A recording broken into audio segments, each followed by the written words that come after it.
तो दोस्तों आज हो गया 20 अगस्त 2021। बिहार समेत देश दुनिया की बड़ी और ताज़ा समाचार लेकर आए सिर्फ आपके लिए। फावर खबर शुरू करते हैं। उससे पहले चैनल को सब्सक्राइब ना किया हो तो फावर चैनल को सब्सक्राइब कर दे, लाइक कर दे, शेयर कर दे ताकि इसी तरह खबर आप हर रोज़ देख सकें। चलिए शुरू करते हैं आज की पहली बड़ी खबर। रेल मंत्री अश्विनी वैष्णव ने ट्रेन में यात्रियों से की मुलाकात, रेल सेवाओं और स्वच्छता के बारे में ली जानकारी। जी आपको बता दें कि जन आशीर्वाद यात्रा के दौरान केंद्र रेल मंत्री अश्विनी वैष्णव ने ट्रेन में सवार हुए। इस दौरान केंद्र रेल मंत्री ने यात्रियों से ट्रेन सेवाओं और स्वच्छता के बारे में फीडबैक भी लिया। आपको बता दें कि रेल मंत्री अश्विनी वैष्णव ने इस दौरान सह यात्रियों के साथ देश में रेलवे और इसके विकास के बारे में पीएम मोदी के दृष्टिकोण को भी शेयर किया। आपको बता दें कि रेल मंत्री ने कहा है कि पीएम मोदी ने पहली बार उड़ीसा को रेल मंत्रालय दिया है। इसके बाद वो एक यात्री से रेलवे की सफाई को लेकर भी पूछते हुए नजर आए।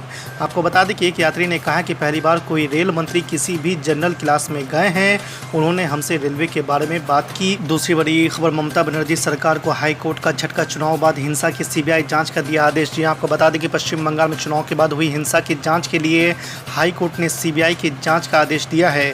ममता बनर्जी की सरकार को करारा झटका देते हुए उच्च न्यायालय ने सीबीआई जांच का आदेश दिया है। इसके अलावा कलकत्ता हाई कोर्ट ने हिंसा की घटनाओं की जांच के लिए एसआईटी के गठन का भी आदेश दिया है।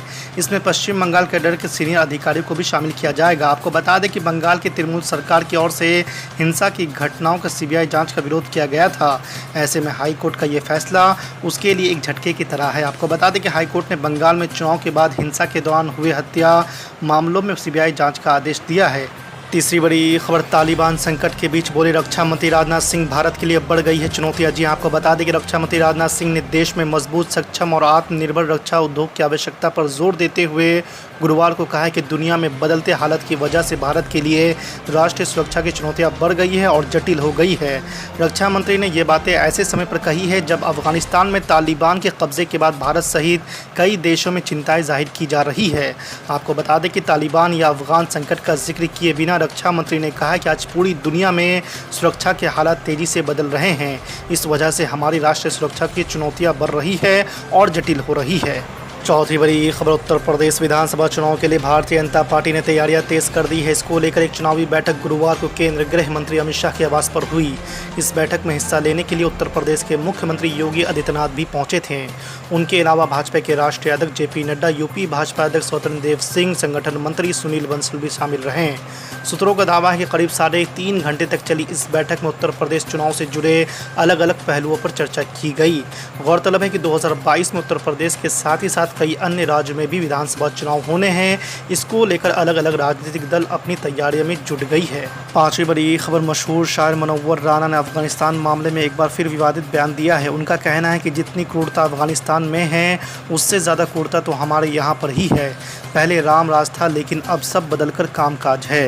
वो बोले हैं कि जितने AK-47 उनके पास नहीं होंगी उतने तो हिंदुस्तान में माफियाओं के पास है। तालिबानी तो हथियार छीनकर और मांग कर लाते हैं लेकिन हमारे यहाँ माफिया खरीदते हैं।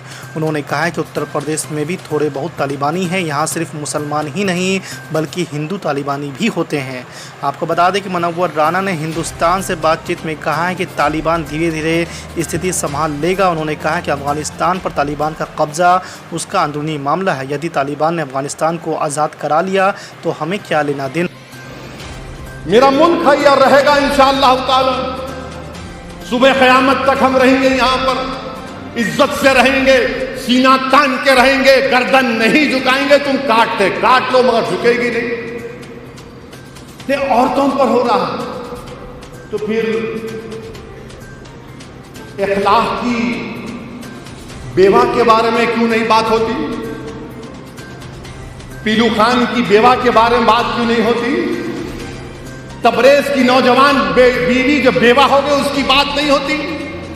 अलीमुद्दीन अंसारी की बीवी जो बेवा हो गई जिसको रोड पर मारा उसकी बात नहीं होती?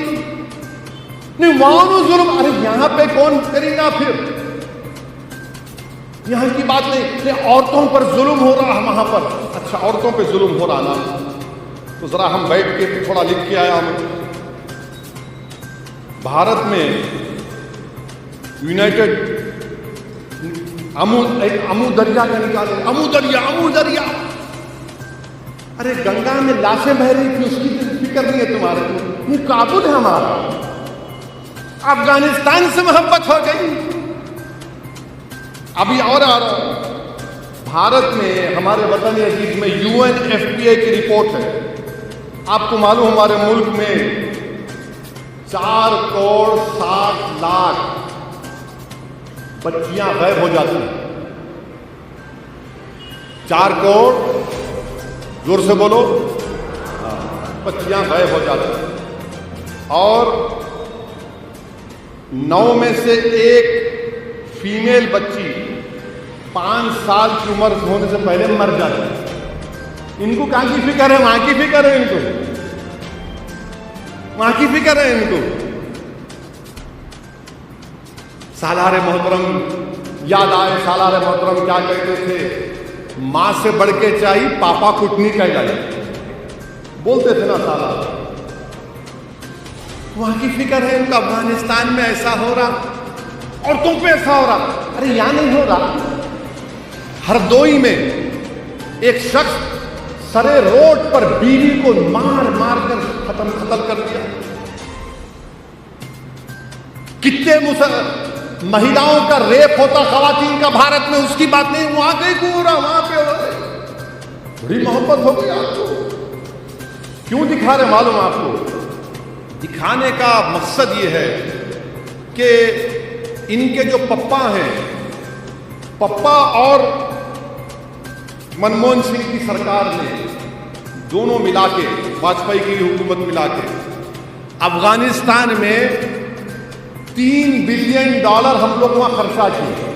आपका हमारा टैक्स का पैसा कितना था? $3 बिलियन।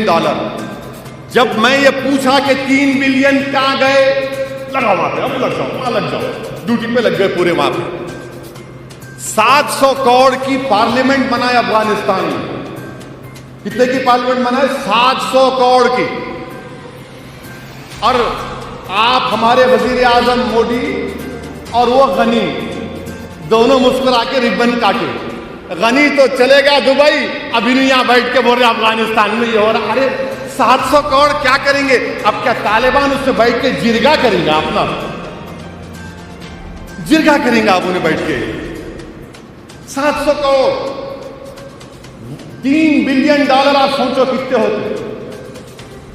$3 बिलियन हम खर्चा किए। ये जब मैं सवाल किया तो लग गए वहां पे, वहां ऐसा हो रहा।